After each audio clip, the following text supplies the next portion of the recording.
Go to Denmark, they teach in Danish. Go to Norway, they teach in Norwegian. Go to Sweden, they teach in Swedish. Go to Finland, they teach in Finnish. Go to Korea, they teach in Korean. Go to China, they teach in Chinese. Go to Japan, they teach in Japanese. Then they meet the world. But you and me, here I am waxing eloquent in English. We were told that all the education we had acquired meant nothing. So that if you are eloquent in Ga or in Twi, you are not intelligent. You are only intelligent in English. You can only be intelligent in French, in Portuguese. We now know that that is nonsense. When that great Nigerian musician in the 1980s, fella Nicola Pokuti said, "Teacher, don't teach me nonsense," he meant it. He was reminding us that we must examine our education system. You know, when the British came here and they were establishing schools across Africa, and then when they were establishing Achimota, which is famous for producing great Ghanaians, the intention was to produce young men and women who would support the colonial empire. The intention was the same in Uganda with Budo's King's College. It was the same in Kenya with the Alliance schools. As Chinua Achebe says, the white man was clever. He came and put a knife in the things that held us together, and things fall apart. That we have now become famous for producing graduates in agriculture, some of whom, if you allow me a little latitude and hyperbole, cannot distinguish between a goat and a sheep. When we want to build our roads, we have engineers, most of whom today, if you do not address them as engineers so and so, they rise up, ready to beat you up. But yet, when we are building our highway from Accra through to Winneba, through to Cape Coast, through to La Côte d'Ivoire, it is the Chinese that I see, which calls into question, what type of engineering are we teaching? We are producing doctors, and they are good, some of them.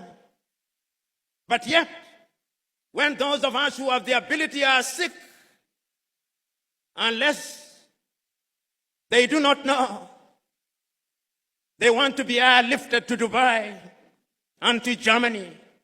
They have no faith in our medical system.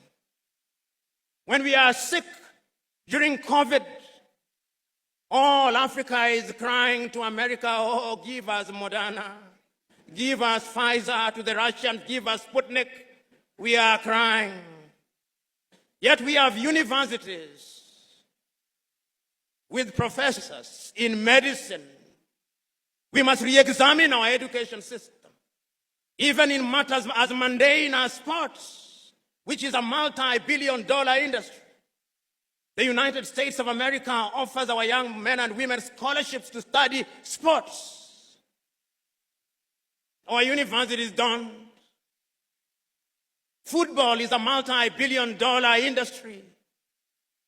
But yet, when one of the masters of ceremony was speaking in jest, it is not the anthem of Asante Kotoko that he remembered, but that of Liverpool, "We shall not walk alone."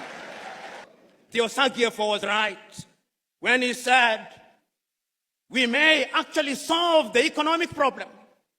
We may even solve the political problem.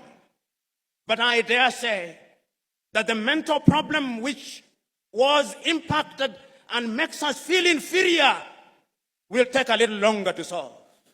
In 1933, Carter G. Woodson, that African-American educator writing in his book, Miseducation of the Negro, said that we have been so miseducated for so long. Our self-esteem has been undermined for so long. We have been made to use the back door for so long that even when we are told to use the front door, we look for the back door, and if we can't find it, we create our own back door. The level of our miseducation is amazing. We must change it in order to enter into the 21st century. Today, if I stood here and asked young Africans, and there is no shortage of them here, how many African authors do you know? And I asked, which is the last book of Chinua Achebe that you read? Or Kofi Awunor? Or Aikwe Yama? Or Kamara Lai? Or Flora Nwapa? Or Dambisa Moyo? Or more recently, Chimama and Ngozi Adichie? Or Yagiansi? How many have?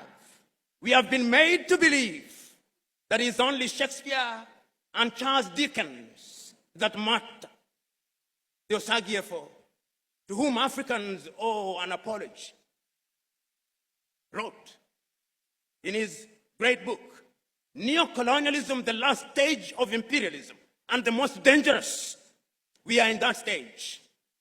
That stage when the colonizer still wants us to believe that our literature is inferior, that our science does not exist, that our mathematics does not exist, that we have no medicine to talk about, that we cannot mine beyond Galamsey, that we cannot extract our own oil, that we have no business being in robotics and cryptocurrency, that we must be consigned to the Museum of History alongside the spinning wheel, that we have no business being in the jet age. That is what we are being told. And my fear is that we appear to be believing it. If we are to give meaning to our independence, then education must be our focus. So said Ethiopia's Haile Selassie. If we want to change the continent of Africa, we must give meaning to education. So said Mwalimu Julius Kambarage Nyerere of Tanzania on that day. If we are going to change my little Senegal, we must give education priority. So said Leopold Sedar Senghor of Senegal. Even the complicit Félix Houphouët-Boigny in La Côte d'Ivoire believed so. When you see our judges dressing, they still dress like Father Christmas. Whoever told us that justice could only be administered when you dress like Father Christmas, I do not know. We live in a world where we are so mentally captured that those of you in the middle class, your greatest claim to fame is that my daughter can no longer speak Chui, and is meant to be a badge of honor. It is a badge of complete colonial conquest. And we cannot enter the 21st century with that mindset. Go to the countries in the Scandinavia, which we can dare compare ourselves with. Go to Denmark, they teach in Danish. Go to Norway, they teach in Norwegian. Go to Sweden, they teach in Swedish. Go to Finland, they teach in Finnish. Go to Korea, they teach in Korean. Go to China, they teach in Chinese. Go to Japan, they teach in Japanese. Then they meet the world. But you and me, here I am waxing eloquent in English, not in Kiswahili. We must revamp our curriculum. I suspect you are either using Samsung or Huawei. What did China do 30 years ago? They made a decision that we are going to change our education system. And they changed the education system. They engaged in agriculture. They engaged in technology. They engaged in medicine. They engaged in everything. And today, China is the second strongest economy in the world, with a GDP of no less than 19 trillion United States dollars. The time is now for us to change our minds. Today, I'm saying that we cannot remain imprisoned in history and lamentation. That is why it is still true for you Ghanaians. Nkrumah is dead, but Nkrumah never dies.